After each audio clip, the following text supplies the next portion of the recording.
Hari ini saya Kapolda Jawa Tengah akan melakukan rilis ungkap kasus TPPU terkait dengan TPPU yang akan kita laksanakan 2 kasus, yaitu ditangani oleh Cilacap dan Dirkrim Polda terkait dengan tindak pidana TPPU, menindaklanjuti arahan Bapak Presiden bahwa kejahatan perdagangan manusia harus diberantas tuntas dari hulu sampai hilir. Ini merupakan landasan bijak kita, jajaran Kepolisian Negara Republik Indonesia, termasuk Polda Jawa Tengah dan seluruh jajaran Polres. Kita melakukan kegiatan penegakan hukum terkait dengan perdagangan orang atau manusia di luar negeri atau migran.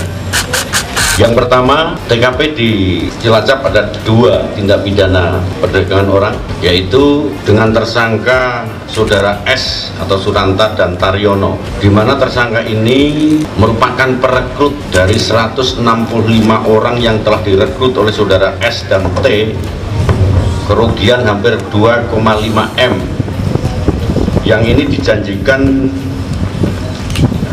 bekerja di luar negeri dengan membayar 10 sampai 110 juta, di mana masyarakat wilayah Cilacap setelah dilakukan perekrutan dan dibawa ke Indramayu, di mana Indramayu itu tempat TKP untuk LPK. Jadi LPK di Indramayu itu sudah kita lakukan penyelidikan dan penyidikan tidak berizin, sehingga terjadi public complaint yang akhirnya kita lakukan penangkapan 2 orang. Dan ini kita kembangkan ke Jakarta. Jadi 2 orang tersangka ini kita kembangkan di Jakarta ada atas nama PT AI. Yang kedua sama kasus TPPU juga dengan tersangka Saudari S. Saudara S ini jaringan Eropa, yaitu Inggris, Spanyol dan Belanda yang selama ini sudah memberangkatkan ke sana. Dan dia bekerja sama dengan Saudara Tanto yang sekarang kita DPO karena yang bersangkutan ada di Jepang, sudah membayar 71 juta tetapi tidak berangkat. Bahkan beberapa korbannya itu sudah diberangkatkan ke Malaysia, Singapura dan Thailand, tetapi gaji yang dijanjikan pun tidak sesuai dengan harapan oleh para korban. Himbauan saya kepada masyarakat yang ingin bekerja sebagai migran: 1, lakukan pengecekan terhadap agen-agen pemberangkatan TKI atau TKW atau apapun bentuknya itu secara resmi.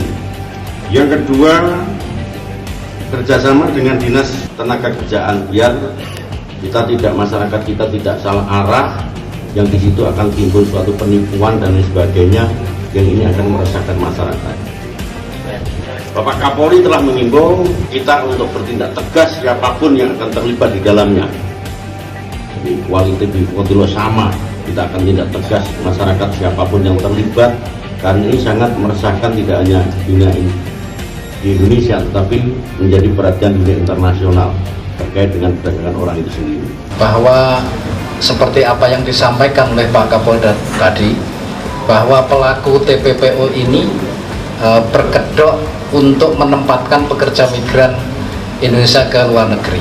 Jadi ada 3 pelaksana penempatan menurut Undang-Undang 18 tahun 2017 yang boleh menempatkan itu. 1 adalah badan itu adalah Badan Pelindungan Pekerja Migran Indonesia dengan skema G2G maupun G2P. Kemudian yang kedua, perusahaan ini sesuai dengan mandat Undang-Undang 18 adalah P3MI, Perusahaan Penempatan Pekerja Migran Indonesia, dengan skema P2P, private to private. Kemudian yang ketiga, untuk kepentingan perusahaan sendiri. Nah, karena ini pelaku tidak termasuk ketiga itu, secara otomatis mereka tidak punya hak untuk menempatkan pekerja migran ke luar negeri.